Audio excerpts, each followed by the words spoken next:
Now for witness number 7, Flavius Josephus, who lived from 37 to about 100 AD, over 300 years after the supposed Septuagint was made. In 37 AD, he was born Joseph ben Matthias, son of a Levite priest.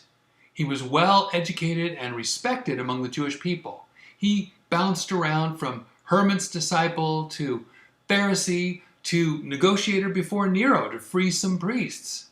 Then, in 66 AD, he objected to the Jewish rebellion against Rome, but then he joined the resistance, raised an army, fortified cities, until the next year, 67, where he retreated and then surrendered.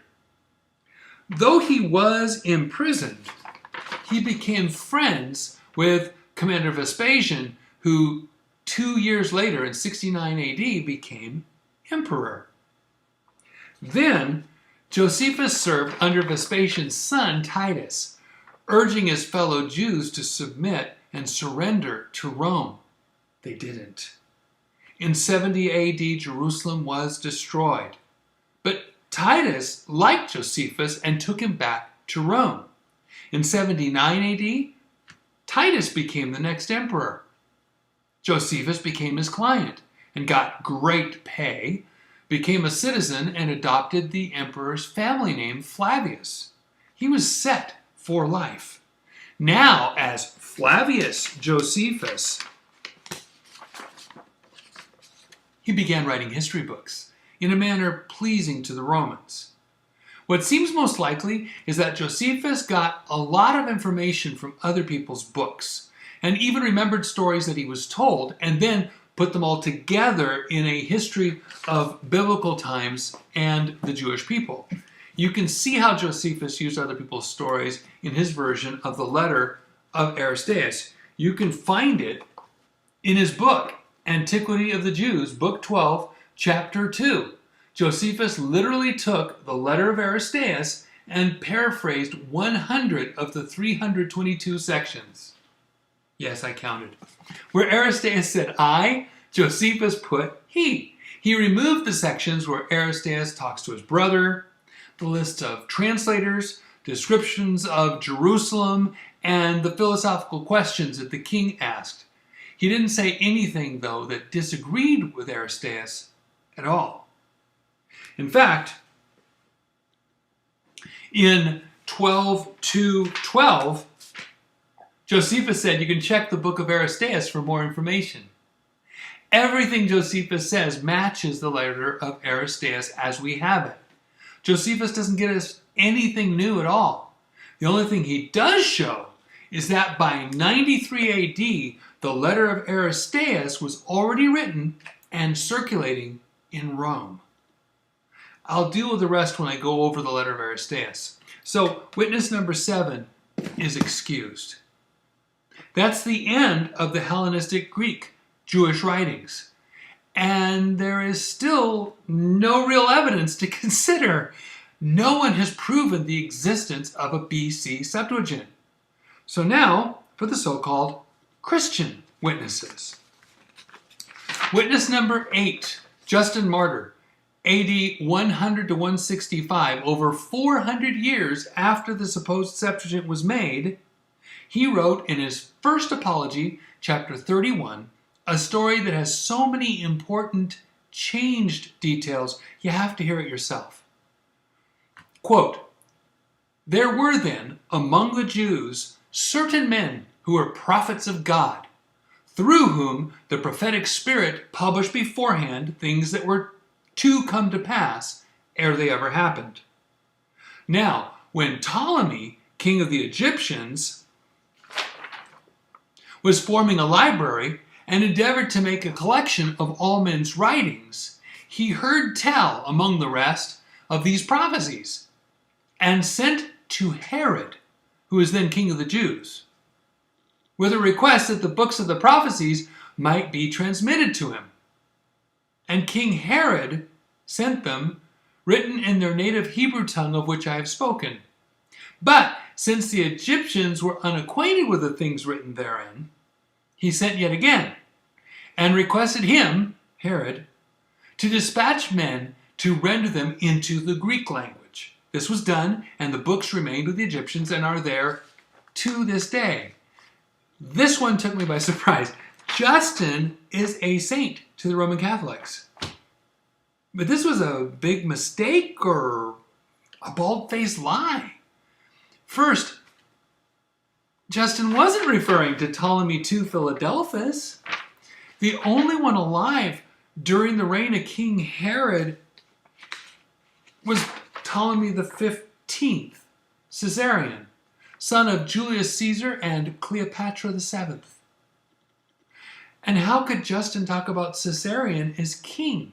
He was king in name only. Cleopatra ruled as queen. Caesarion was only 10 to 17 years old during Herod's reign, which began in 37 BC. And Caesarion and Cleopatra both died in 30 BC. They had only those 7 years in common with Herod to arrange for the Septuagint to be translated, if the story were true. Besides, the Library of Alexandria had been around since the late 200s BC, started by Ptolemy I, Soter. No way was Caesarion just forming a library, end quote.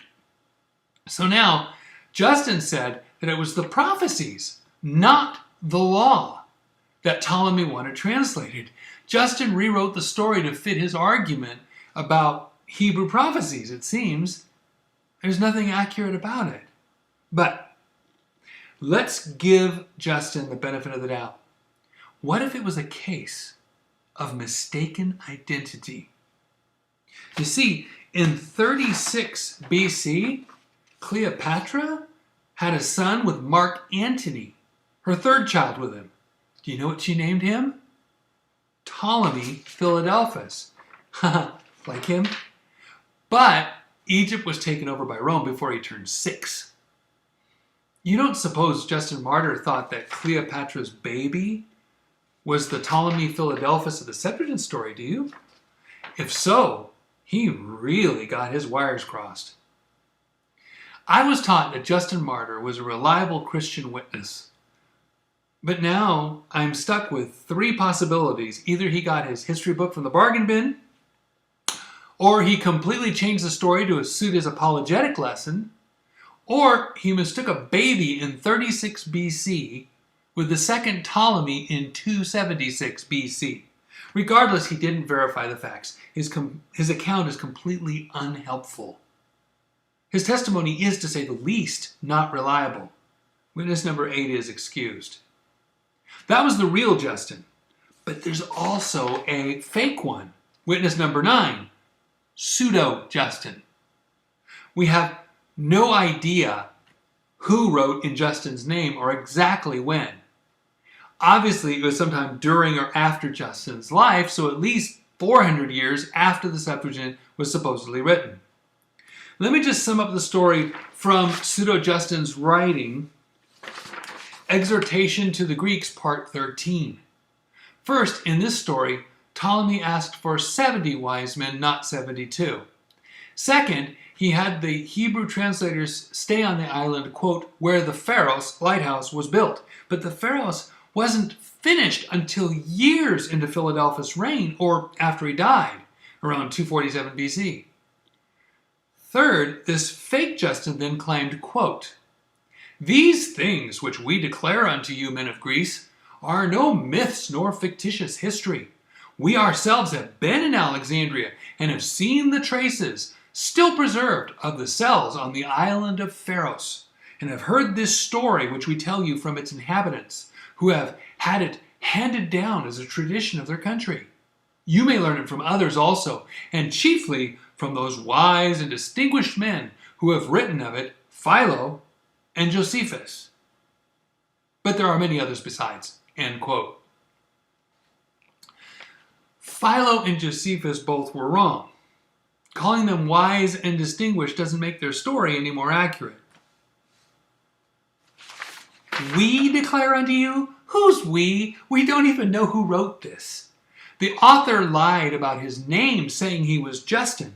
How could we believe anything else he wrote? So, witness number 9 is excused. Witness number 10 is the famous often quoted Irenaeus. He wrote from 180 to 202 AD, over 450 years after the Septuagint was supposedly created. He declared that he learned from people who learned from John and the other apostles. But no other early church people mention Irenaeus in their writings, so we'd have to trust him without any evidence.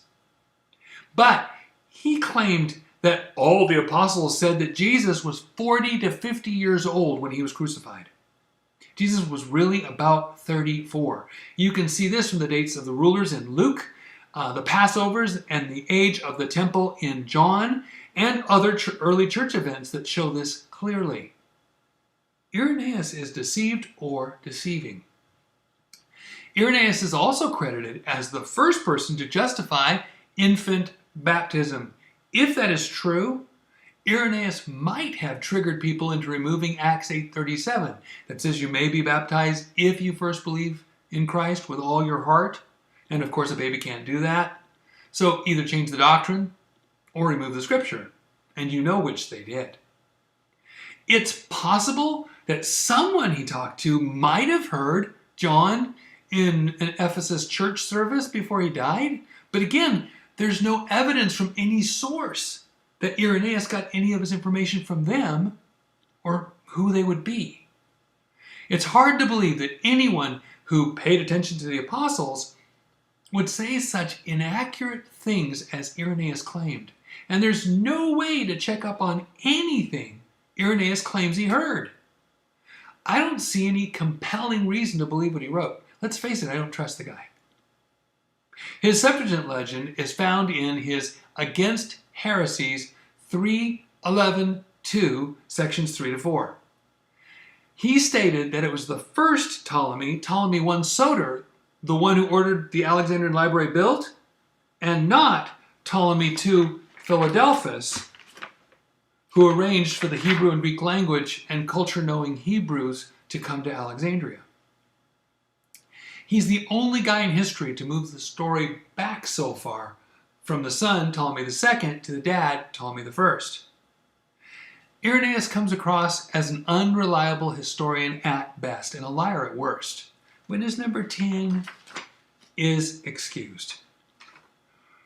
Witness number 11 is Clement of Alexandria, who lived about from 150 to about 215 AD, close to 500 years after the Septuagint was supposedly made. He was an instructor of the school of Alexandria before Origen. He's the guy I told you about in the vlog Original Sin, who wrote that it was okay to lie to people if he didn't feel they were worthy of his secrets. His story from Stromatis 1, sections 148 to 149, just blended the stories from pseudo-fake Aristobulus and the unreliable Irenaeus. Then he added a few other doozies. First, he added that Ptolemy I or II asked the Hebrews to translate, quote, the scriptures, both of the law and of the prophets. That's Justin Martyr's story, blended in. Second, he doesn't ever mention again that part about translating the law. Clement wrote that each of the 70 elders, not 72, translated each prophecy and added the story that they were written in the form of, get this, Greek prophecies. Third, he lied and claimed that the scriptures totally perished during the Babylonian captivity of Judah, probably between 586 and 536 BC. Then he made up the second lie that Ezra, quote, was inspired to revive and prophesy afresh all the ancient scriptures, literally from nothing. No way. Clement's lie would mean that God's words perished and that he broke his own promise to preserve his words. I am amazed that Clement said this. Do you see why I don't trust these guys? The more you look, the more these proto-Catholic guys stink. We can trust the preserved words of God. They never perished. And witness number 11, Clement of Alexandria, has proved himself to be a liar. He should have been locked up, not just excused. That's not a mistake. That's full-out perjury. Witness number 12 is Tertullian. from about 155 to about 240 AD. Again, almost 500 years after the Septuagint was supposedly written. He wrote his version in his Apology, Part 18. Let's talk about what stands out in his testimony. First, he said that Philadelphia sent Demetrius of Phalerum as the superintendent over the library of Alexandria. He said that Demetrius was, quote, the most eminent philologist of his time, end quote, a guy who studied ancient books and determined if they were authentic. It would be hard to say that Philadelphus put such trust in Demetrius of Phalerum to set him over his library. Demetrius, it turns out, voted against Philadelphus to make his brother Ptolemy Caraunos to be ruler instead of Philadelphus. So, when Philadelphus finally took the throne, he got his revenge by exiling Demetrius to Upper Egypt. And shortly after 283 BC, Demetrius died of a snake bite, right at the beginning of Philadelphus' reign. There is no way that Demetrius of Phalerum was a friend of Philadelphus. Second, he said that the 72 translators were held in high esteem by the philosopher Menedemus after they answered all the king's questions. But Menedemus lived far away in Greece, in Eritrea, and was never said to have visited Alexandria, Egypt. But it is very likely that his writings were in the library at Alexandria for whoever made up this stuff. And third, he claimed that the libraries of Ptolemy are still shown in the Serapeum, a branch library in the Temple of Serapis, that's all that's left today, with the actual Hebrew documents that were used by the translators. We can't verify that, since the entire Alexandrian library, including the Serapeum, were destroyed in 391 AD. So two out of the three we know are wrong for sure.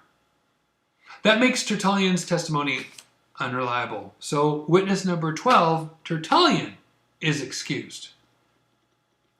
Witness number 13 is a Catholic saint named Anatolius of Laodicea, who lived from the early 200s to 283 AD, over 500 years after the Septuagint was supposedly made.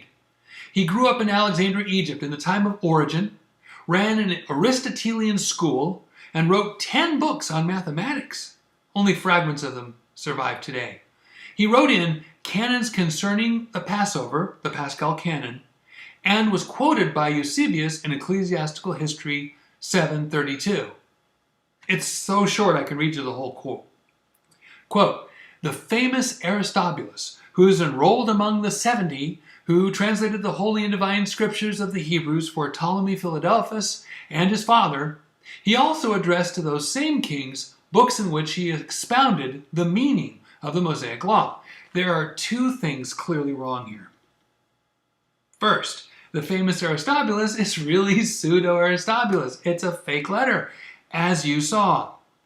Second, no account anywhere claimed Aristobulus was enrolled among the 70 translators. Even the fake story about a guy who is telling about an event that happened over 100 years earlier. Just because you're smart in math, geometry, physics, astronomy, rhetoric, and dialectic, like Anatolius, doesn't mean you're good at history. Witness number 13 is excused.